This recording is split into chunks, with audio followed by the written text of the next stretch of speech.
Hello दोस्तों, आप सभी को नमस्कार और आप सभी का स्वागत है हमारे चैनल आर के स्टडी कंपटीशन 1 पर।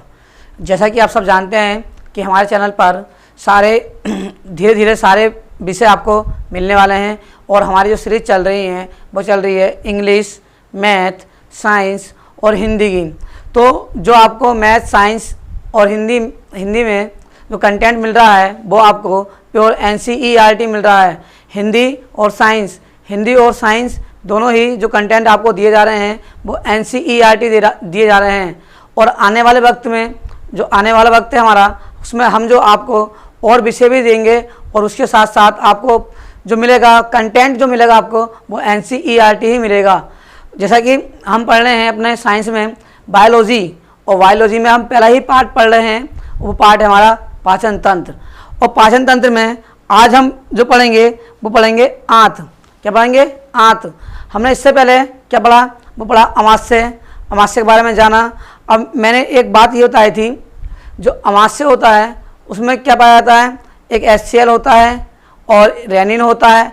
HCl होता है, रेनिन होता है, पेप्सिन होता है, लाइपेज होता है और एक म्यूकस होती है। क्या होती है? म्यूकस की परत होती है। अब देखो, सबसे पहले मैंने ये बताया आपको, जो HCl होता है जिसे हम क्या बोलते हैं?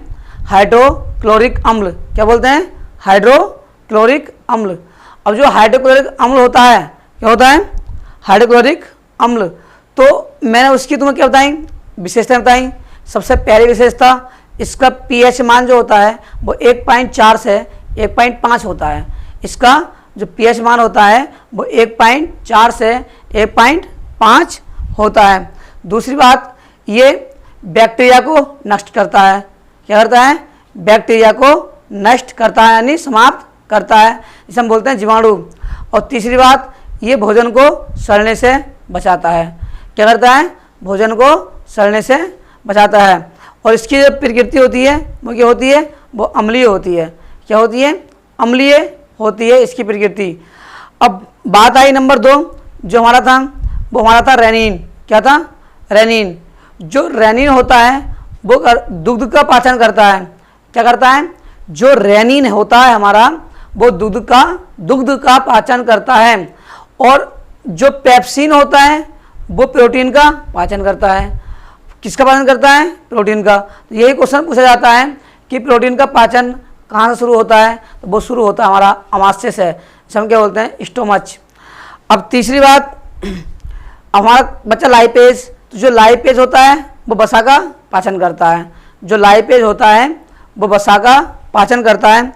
रेनिन और पेप्सिन जब क्रिया करते हैं तो उस क्रिया को हम काइम कहते हैं। रेनिन और पेप्सिन जब क्रिया करते हैं तो उस क्रिया को हम काइम कहते हैं। अब काइम क्या होता है? जो हमारा भोजन होता है वो अमाशय में 4 घंटे तक रहता है। जो हमारा भोजन होता है वो अमाशय में 4 घंटे तक रहता है। जब पेट में, इसे बोलते हैं पेट या अमाशय, जब अमाशय में हमारा जो भोजन 4 घंटे तक रहा, और जिस समय अमाशय में जो एंजाइम होंगे वो कौन से होंगे? रेनिन और पेप्सिन। रेनिन और पेप्सिन जब आपस में क्रिया करेंगे तो उस क्रिया को काइम कहा जाता है। अब काइम क्या होता है? जब भोजन अमाशय में 4 घंटे तक रहता है तो भोजन की लुगदी बन जाती है। क्या बन जाती है? लुगदी। लुगदी का मतलब ये हुआ कि भोजन जो है अर्धतल अवस्था में आ जाता है। क्या होता है? अर्धतल अवस्था में आ जाता है। और जैसे ही भोजन अर्धतल अवस्था में आता है वो प्रवेश कर जाता है छोटी आंत में। किस में प्रवेश करता है? छोटी आंत में। और जब पेट से वो छोटी आंत में प्रवेश करेगा तो यही भाग, यहाँ से क्वेश्चन बनता है कि बताइए भोजन का अधिकांश भाग या पाचन वो कौन से भाग में होता है? तो वो कौन से में होता है? वो होता है हमारी छोटी आंत में। अब छोटी आंत में ही पूछ लेगा कि छोटी आंत के कौन से भाग में होता है? तो वो होता है गृहिणी में। किसमें होता है? गृहिणी में। अब मैंने आपको बताया कि जो हमारी छोटी आंत है वो क्या करती है? वो सबसे अधिकांश क्या करती है? पाचन करती है। या सबसे अधिक पाचन कौन करती है? छोटी आंत होती है। अब जैसे हमारा छोटी आंत पाचन कर देगी किसका? भोजन का। अब जो पूर्णतः पाचन, क्या पूछता है? पूर्णतः पाचन किसका जो भोजन है, जो बचा हुआ भोजन है बचे हुए भोजन का पूर्णतः पाचन कौन करता है? वो करती है छोटी आंत। कौन करती, वो करती है बड़ी आंत। कौन सी करती है? बड़ी आंत। अब जैसे ही बड़ी आंत क्या करती है? बड़ी आंत जो करेगी वो पचे हुए भोजन का, जो हमारी छोटी आंत है उसने भोजन पचाया, और जो पचे हुए भोजन का जो पूर्णतः पाचन करेगी वो करेगी बड़ी आंत। और बड़ी आंत ही जल और पचे हुए भोजन का क्या करती है? अवशोषण करती है। और जो हमारी छोटी आंत होती है वह जल का अवशोषण नहीं करती। क्या नहीं करती? जल का अवशोषण नहीं करती। हमारी जो क्या छोटी आंत होती है उसका व्यास जो होता है बड़ी आंत से कम होता है, और बड़ी आंत का व्यास जो क्या होता है छोटी आंत से ज़्यादा होता है। यही क्वेश्चन अभी हाल फिलहाल का प्रीवियस ईयर का पूछा गया सीटेट और यूपी टेट में। शायद जहाँ तो मुझे ध्यान है 2019 और 2020 के में शायद पूछा गया था। ये जो हमारा पेपर था तो उसमें यही पूछा गया था, बताइए निम्न में से किसका व्यास अधिक होता है? तो किसका होता है? वो होता है बड़ी आंत का। किसका? बड़ी आंत का। तो आज जो हम पढ़ेंगे, हमने अमाशय कंप्लीट कर लिया, मुख गुहा कंप्लीट कर लिया, आहार नाल के हम भाग पढ़ रहे हैं, आहार नाल में गिरस नली कंप्लीट कर ली, और जो हम आज पढ़ेंगे वो पढ़ेंगे हम अपनी आंत के बारे में पढ़ेंगे। आंत जो होती हैं दो प्रकार की होती हैं, एक होती है छोटी आंत और दूसरी होती है बड़ी आंत। तो दोनों के बारे में पढ़ते हैं। आइए चलते हैं अपने टॉपिक की ओर।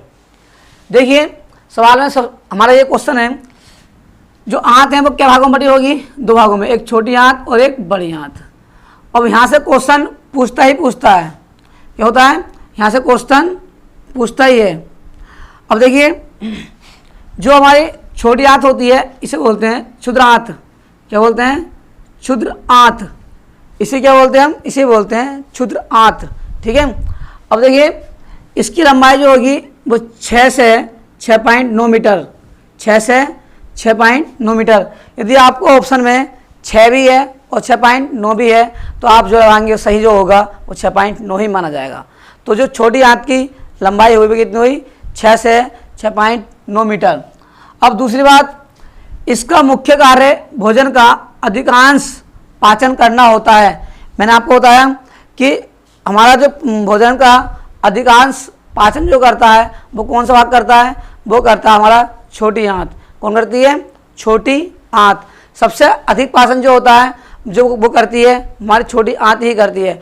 और जो पचे हुए भोजन का पूर्णतः पाचन, दोनों ही क्वेश्चन में बहुत अंतर है। यदि पूछता है कि अधिकांश पाचन कौन सा भाग करता है तो वो करती है छोटी आंत, और यही क्वेश्चन पूछता है कि जो पचा हुआ भोजन है उसका पूर्णतः अवशोषण और पाचन कौन करती है? तो वो करती है हमारी बड़ी आंत। कौन करती है? बड़ी आंत। अब देखिए इसका मुख्य कार्य अधिकांश पाचन करना है। ये पानी का अवशोषण करती है। तो ये क्या होता है हमारा? जो छोटी आंत नहीं करती, ये पानी का अवशोषण नहीं करती। मैंने बताया आपको जो पानी का अवशोषण करती है वो करती है बड़ी आंत। कौन करती है? बड़ी आंत। अब देखिए सबसे पहली बात, अब देखिए नंबर अगला हमारा ये है, इसका व्यास कम होता है। इसका व्यास कम होता है किससे? बड़ी आंत से। किससे भाई? बड़ी आंत से। छोटी आंत का व्यास बड़ी आंत से कम होता है, और यही क्वेश्चन पूछा गया था आपका सीटेट और यूपी टेट में। सीटेट और यूपी टेट में देखिए छोटी आंत को 3 भागों में बांटा जाता है। नंबर 1 होती है गृहिणी, इसे बोलते हैं ड्यूडेनम। दूसरी होती है जेंजुनम, और तीसरा होता है इलियम। क्या होता है हमारा? इलियम।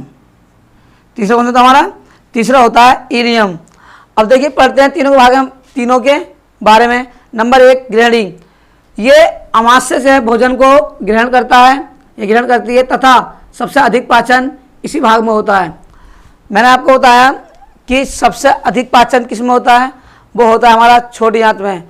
अब यही क्वेश्चन यहाँ पूछता है कि बताइए सबसे अधिक पाचन छोटी आंत के किस भाग में होता है? तो वो होता है गृहिणी में। एक बार और सुन लीजिए, वो कोई क्वेश्चन पूछता है कि सबसे अधिक पाचन किस भाग में होता है? वो होता है छोटी आंत में। यही क्वेश्चन अगर पूछेगा तो क्या देगा? बताइए छोटी आंत के किस भाग में सबसे अधिक पाचन होता है? वो होता है गृहिणी में। किस में होता है? गृहिणी में। देखिए अगला हमारा है जेजुनम।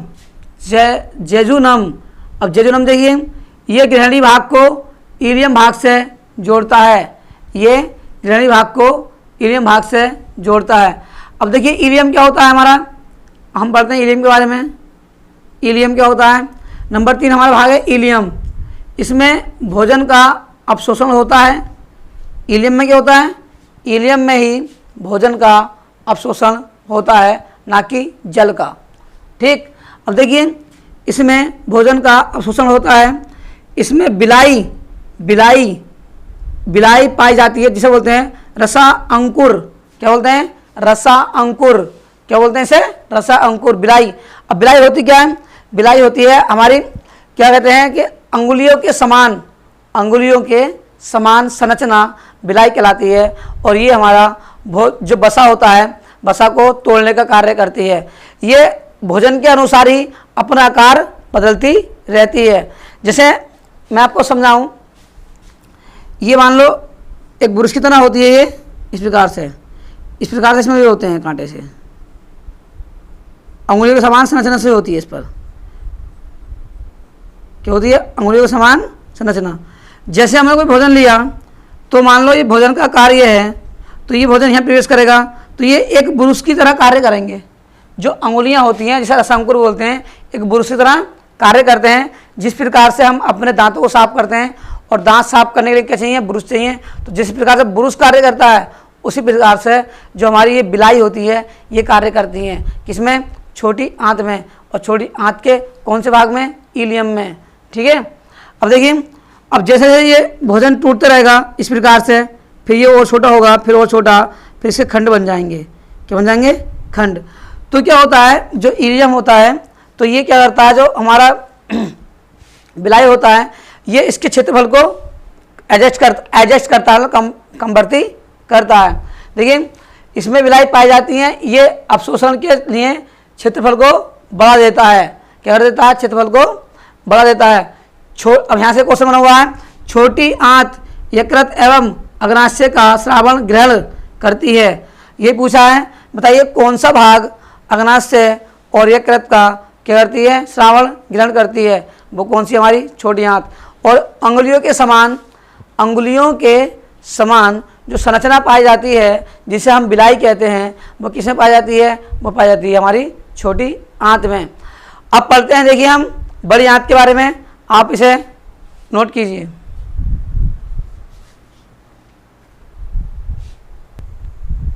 आइए पढ़ते हैं हम अपनी बड़ी आंत के बारे में।